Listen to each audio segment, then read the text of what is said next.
good one. Thank you once again. Yes, in today's global market, companies, regardless of their size or are looking to improve their systems and processes to become more competitive. One way they're attempting to do this is by establishing project management as a core competency throughout the organization. Contemporary environment is characterized by high speed, high change, low cost, uncertainty, a host of other factors, which makes it certain that we ingrain project management as a culture. Why PMP? Obtaining a professional certification is an indication that you are an expert. It's a proof to employees or peers or even yourself that you speak or think in a specific language. It comes from expectations that co-workers and decision makers can call on you for advice and insight. As the window of opportunity is narrowing and constantly moving, your experience and expertise will be key to business growth. Now, we have different reasons why the project management or the project management professional certification. One, it could be because of global acknowledgement. Anyone who wants the freedom to work anywhere in the world. Because why? The project management credential, that's the project management professional certification, is known in 171 countries. PMP is one of the credentials whose reputation exceeds themselves, recognized, sought after all over the world. We have over 760 PMP certified professionals worldwide as at May 2017. Now, this was gotten from the PMP standards, basically. The PMP certification helps professionals demonstrate and showcase their skills and expertise to potential employers across the globe. Another reason, we'll say reason two, would be salary bump or salary increase.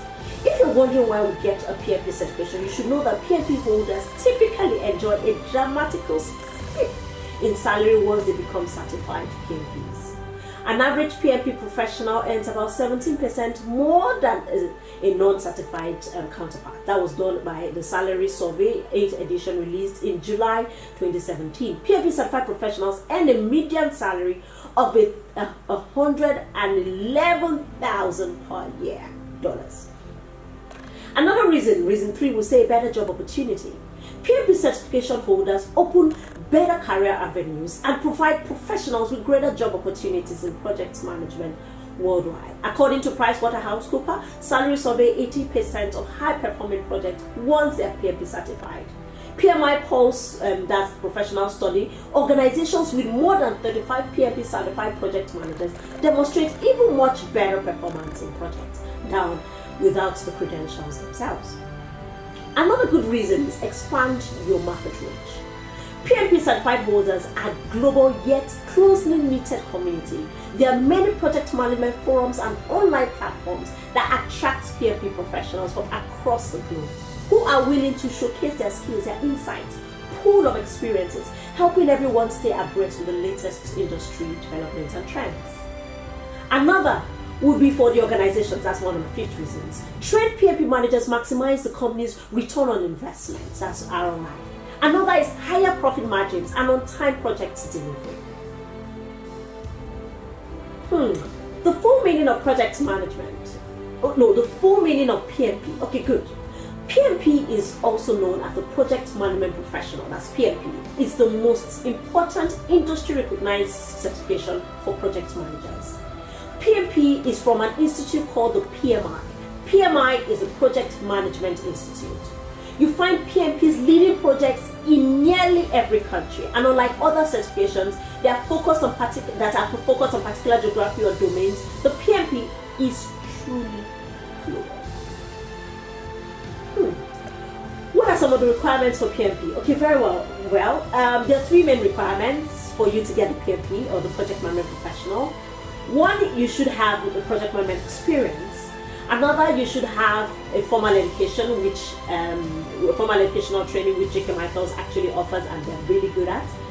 And the next one is you need to also have a school certificate or something like that. And then you can always apply and pass the PMP exams. We've had about 98% success rate in J.K. Michaels. So in terms of the exams, you're totally grounded.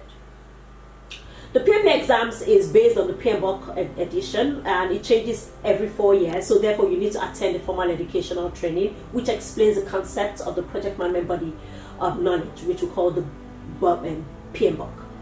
The final step is to apply and pass, which I said earlier on, and the PMP exam is based on 200 questions to answer in 4 hours. Some people will say, oh, that's easy, 4 hours is quite little. Some will say, oh, it's a lot. But whatever the case may be, what we try to do is to try and ensure that you have the expertise to be able to go in and stamina to go in for that exam and clear it once.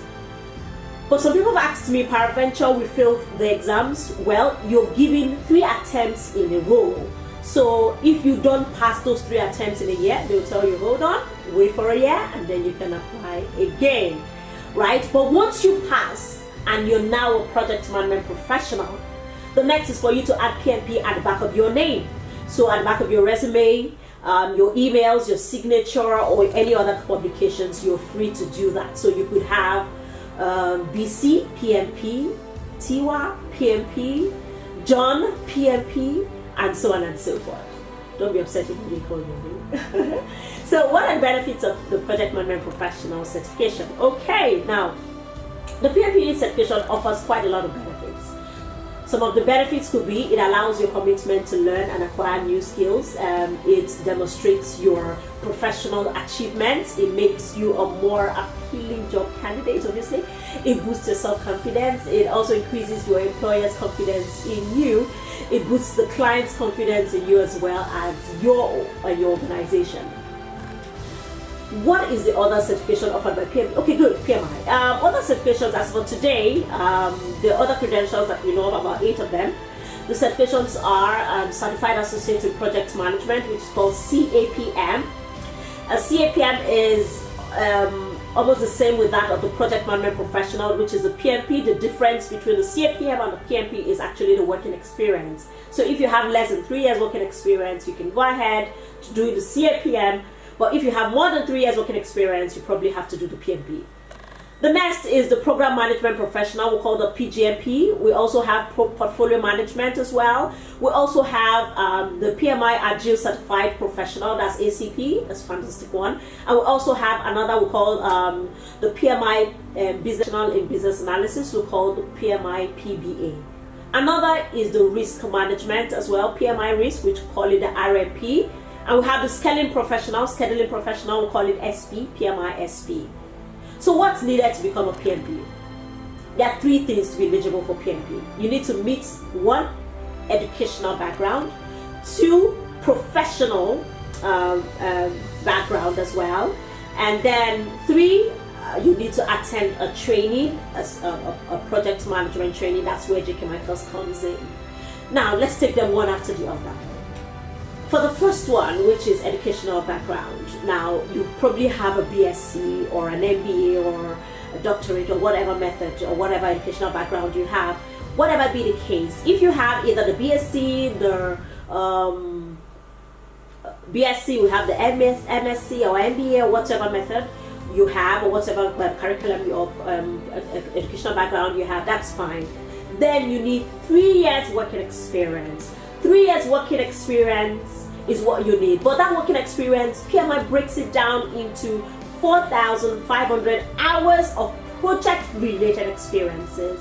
So some people will say, oh, I haven't been working in construction or in the oil and gas or whatever the case may be. Oh, I've been in my small telco company or I've been in my small technology company, whatever the case may be. As long as you've been managing projects. A project is anything that has a definite start time, end time, and has deliverables attached to it. Definitely you'll be managing projects. So if you have that, we would help you break that down. That's part of the services we offer, to help you break it down. So it's all about all of the classes. It's about walking you through from start to finish. The next one would be, after breaking that down, would be for you to attend the educational, that's attending our classes definitely. So when you're done with that, and then you're through with you have a BSc, you have 3 years working experiences, which we break down into 4,500 hours, and then you attend our classes, you're good to go in passing the exams. The next is, oh, I don't have a BSc. I have a school living certificate. I have a HND or I have an OND. That's fine, right? What you need then is 5 years working experience. And that 5 years working experience, you need to break it down into 7,500 hours of project-related experiences as well, which definitely we're going to guide you in doing that too. And attend the classes and you're good to go. So when you attend your classes, we'll help you break down the hours, whether you have a BSc or you have a HND or OND or whatever the case may be. Good one. Oh, good. Audits. Okay, very well. Now, a lot of times, I've heard people talk about the audit things. I've gotten calls on audits and all that. Yes, audit is something PMI does randomly. So it's not a matter of how much projects you put in there or your name in quotes or something, because we had a situation once and a gentleman from Port Harcourt called in and said, you see, I'm going to tell PMI I should have this credential just like that. I don't even need to write the exams. And he said, oi, I'm going to put up all my sets, all the work experiences I have. I told him they only need 4,500 hours. I said, I need to let them know that I have been working on this project. In short, I'm a PMP certified even without the credential. And then he went on and put up 17,000 hours. And PMI called me for audit. And he screamed, PMI has called me for audit. I said, no problem, don't worry. Right? Sure, you everyone shouting I was going to tell PMI. But really, it wasn't about the experiences that he put in there. It's not about that. It's not about your name. It's just done randomly. So by the time that is done, they pick you for audits. Be calm, not to worry, right? All you need to do, immediately that is done, a documentation is sent with that to tell you what exactly you need to do. And you need to follow the steps one by one, which we're there to guide you as well. You follow the steps one after the other, and then you can now go ahead and submit all those to PMI. PMI vets it. But what you need to do is, one, you need to attend trainings with a credible organization, which J.K. Michaels is number one. And two, you need to actually be very honest with your experience hours as well, so that on any case you won't be found wanting. But whatever the case may be, right, immediately that is submitted, you're good to go, and you can now go in for your exams. Yes. Thank you so much as well. Thank you for having me, and I hope I've been able to do justice to some of the questions. But if you have other questions you want to ask, you could always reach me anytime. Thank you, Sue. Thank you too. Thank you.